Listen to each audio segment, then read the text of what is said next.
ॐ भूर्भुवस्सुः तत्सवितुर्वरेण्यं भर्गो देवस्य धीमहि धियो यो नः प्रचोदयात्. Hello, Namaskar, good morning. In this video, we are going to introduce chapter number 5 from Beehive textbook, The Snake and the Mirror, written by Vaikom Muhammad Bashir. Let's see first of all the learning outcome of the chapter. We should not overestimate ourselves. Sometimes life is very short. The present is precious, and anything may happen in our life which will cut short it. Having big dreams is not good for us. We should believe in the present and try to live a real life in present time. Generally what happens? Some person live in past tense. Oh, what happened? And live in future tense. What will happen? Some persons never try to live in present tense. If they live, they will lead a very happy and real life actually. Theme of the story. The story reflects on the pride, foolishness, and stupidity of human beings. As human beings, we should not try to overestimate ourselves. Rather, we should try to establish a proper balance with the reality of life. We should always live in reality. Obviously, we have capability to change our fate, but it depends on our hard work, dedication, and truthfulness. In other words, it can be said that our dreams have no legs to walk, it has only wings to fly. Title: Justification. The entire story revolves around the snake and the mirror. The doctor looked his image into the mirror and decided that he had to do certain things to look more beautiful. Besides, the snake was also desirous to evaluate his beauty in the mirror. Finally, the doctor got a chance to get out of the room, so the title is quite justified. And the character sketch, if we talk only one character over here, doctor. The doctor has recently started his practice in homeopathy. As his income is not enough, he lives in a rented room, even not electrified. However, the doctor is quite ambitious. He wants to marry a woman doctor who is rich and have a good medical practice. He doesn't like a fat woman. He tries to become more handsome by growing a moustache and bearing mild smile on the face. But he has a clever mind. With the help of the courage and positive thinking, he saves himself from the snake. He immediately decides to change his room. Let's see the short summary of this chapter. The story was originally written in Malayalam by Vaikom Muhammad Bashir, and the translation was done by V. Abdullah. In the story, we read about a snake who looks in the mirror and seems to admire itself. This gives the writer a chance to escape from the room. The incident in the story is both humorous and frightening. It has also a surprise end. A doctor encountered a snake in his room. The doctor, who was bachelor, admiring his appearance into the mirror, he made two decisions: one to shave daily and grow thin mustache to look more handsome, another to put on a permanent smile on his face. It is said in English language, smile on the face overcomes half of the problem of our life. So I don't smile on your face always, dear students. Keep smiling. Suddenly a snake landed on his shoulder and coiled around his left arm above the elbow. Its hood was only 3 or 4 inches away from backside. The doctor turned into a stone and did not move, but his mind was very active. He prayed to God, the creator of this world and universe. He realized that there was no medicine with him in case the snake bites him. He called himself a stupid doctor. Suddenly, what happens? The snake turned its hood and looked into the mirror. It saw its reflection. The snake unwound itself from his arm and moved closer to the mirror. Perhaps it wanted to enjoy its beauty in the mirror. The doctor got a chance to run away. The story has a humorous end.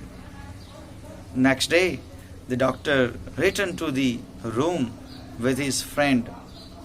He had decided to vacate the room immediately. He did not want to live in that room anymore. He had come to move his things from there, but he found that some thief had already taken away everything except his dirty vest. So this is the short summary of this chapter. Page number 56, chapter number 5, the snake and the mirror. Let's read and explain the chapter. On the page number 56, you'll see, before you read, some questions. Do you like to look at yourself in the mirror? What do you think about at such times? Have you ever seen a dog, a cat, or a bird look into a mirror? What do you think it sees? The bird, cat, and a dog, what they see actually in the mirror? Think, everybody. Now read this humorous story about a doctor, a snake, and a mirror. Point number 1. Has a snake ever coiled itself around any part of your body? A full-blooded cobra? All of us fell silent. The question came from the homeopath. The topic came up when we were discussing snakes. We listened attentively as the doctor continued with his tale. It was a hot summer night, about 10 o'clock. I had my meal at the restaurant and returned to my room. I heard a noise from above as I opened the door. The sound was a familiar one. One could say that the rats and I set the room. I took out my box of matches and lighted the kerosene lamp on the table. Actually, what happened? The writer means the doctor, and his friends were gossiping, and everyone telling stories of their personal life. Over here, doctor is telling his story, what happened, which incident happened in his life about snake and mirror. He's sharing the story to his friends. What happened actually on that day? Let's see everybody in the second point. The house was not electrified. It was a small rented room. I had just set up medical practice and my earnings were meagre. Meagre means small in quantity. I had about 60 rupees in my suitcase along with some shirts and dhotis. I also possessed one solitary black coat which I was then wearing.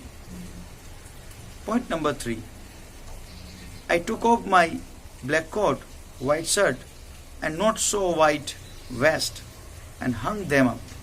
I opened the 2 windows in the room. It was an outer room with one wall facing the open yard. It had a tiled roof with long supporting gables that rested on the beam over the wall. There was no ceiling. There was a regular traffic of rats to and from the beam. I made my bed and pulled it close to the wall. I lay down, but I could not sleep. I got up and went out to the veranda for a little air, but the wind god seemed to have taken time off. Gable, it is mean that over here, upper part of a wall below a sloping roof. Right? Let's go ahead, everybody. Point number 4. I went back into the room and sat down on the chair. I opened the box beneath the table and took out a book, the Materia Medica. Book name, the Materia Medica. I opened it at the table on which stood the lamp and a large mirror. A small comb lay beside the mirror. One feels tempted to look into a mirror when it is near one. Let's see how am I look likewise. Okay, I took a look. In those days I was a great admirer of beauty and I believed in making myself look handsome. I was unmarried and I was a doctor. I felt I had to make my presence felt. I picked up the comb and ran it through my hair and adjusted the parting so that it looked straight and neat. Again I heard that sound from above. Point number 5. I took a close look at my face in the mirror. I made an important decision. I would shave daily and grow a thin mustache to look more handsome. I was, after all, a bachelor and a doctor. I looked into the mirror and smiled. It was an attractive smile. I made another earth shaking decision. I would always keep the attractive smile on my face to look more handsome. I was, after all, a bachelor and a doctor too, on top of it. Again came that voice from above. Point number 6. I got up, lit a bidi, and faced up and down the room. Then another lovely thought struck me. I would marry. I would like to marry. I would get married to a woman doctor who had plenty of money and a good medical practice. She had to be fat for a valid reason. If I made some silly mistake and needed to run away, she should not be able to run after me and catch me. With such thoughts in my mind, I resumed my seat in the chair in front of the table. There was no more sounds from above. Suddenly there came a dull thud, thud, as if a rubber tube had fallen to the ground. Surely nothing to worry about. Even so, I thought I would turn around and take a look. No sooner had I turned than a fat snake wriggled over the back of the chair and landed on my left shoulder. The snake's landing on me and my turning were simultaneous. And what happened, dear students? See, and the point number 7. I didn't jump. I didn't tremble. I didn't cry out. There was no time to do any such thing. The snake slithered along my shoulder and coiled around my left arm above the elbow. The hood was spread out and its head was nearby 3 or 4 inches from my face. It would not be correct to say merely that I sat there holding my breath. I turned to stone, but my mind was very active. The door opened into darkness. The room was surrounded by darkness. In the light of the lamp, I sat there like a stone image in the flesh. Point number 8. I felt then the great presence of the creator of this world, means God, and this universe. God was there only. God was there. Suppose I said something and he didn't like it. I tried in my imagination to write in bright letters outside my little heart the words, "Oh God." There was some pain in my left arm. It was as if a thick leaden rod, a rod made of molten fire, was slowly but powerfully crushing my arm. The arm was beginning to be drained of all strength. What could I do? Point number 9. At my slightest moment, the snake would strike me. Death lurked 4 inches away. Suppose it struck. What was the medicine I had to take? What medicine I have to take? There were no medicines in the room. I was but a poor, foolish and stupid doctor. I forgot my danger and smiled feebly at myself. It seemed as if God appreciated that. The snake turned its head. It looked into the mirror and saw its reflection. I don't claim that it was the first snake that had ever looked into a mirror, but it was certain that the snake was looking into the mirror. Was it admiring its own beauty? Was it trying to make an important decision about growing a moustache or using eyeshadow and mascara or wearing a vermilion spot on its forehead?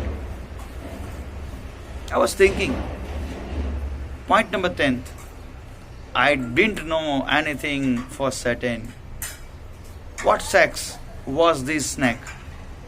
Was it male or female? I will never know, for the snake unwound itself from my arm and slowly slithered into my lap. From there it crept onto the table and moved towards the mirror. Perhaps it wanted to enjoy its reflection at closer quarters. I was no mere image cut in granite.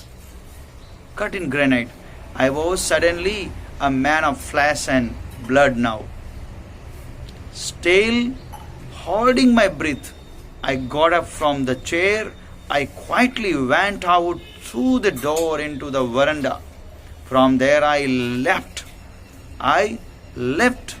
into the yard and ran for all I was worth. Phew! Each of us heaved a sigh of relief. All of us lead buddies. Somebody asked, "Doctor, is your wife very fat?" Discussion was going on among the friends, and doctor was describing this incident. And story reached here, and one of the friends asked the question, "Doctor, is your wife very fat in your life?" Point number 11. No, the doctor said, "God willed otherwise. My life companion is a thin, ready person with the gift of a spinster." Someone else asked, "Doctor, when you ran, did the snake follow you?" When you ran, did the snake follow you? The doctor replied, "I ran and ran till I reached a friend's house. Immediately I smeared the oil all over myself and took a bath. I changed into fresh clothes. The next morning at about 8:30, I took my friend and one or two others to my room to move my things from there. But we found we had a little to carry. Some thief removed most of the things. The room had been cleared out, but not really. The thief had left behind one thing as a final insult." Point number 12. "What was that?" I asked. "What was that?" The doctor said, "My vest. The dirty one. The fellow had such a sense of cleanliness. The rascal could have taken it and used it after washing it with soap and water." "Did you see the snake the next day, doctor?" The writer asked to doctor. The doctor laughed. "I have never seen it since. It was a snake which was taken with its own beauty." That's all, my dear friends. It was a snake which was taken with its own beauty in the mirror.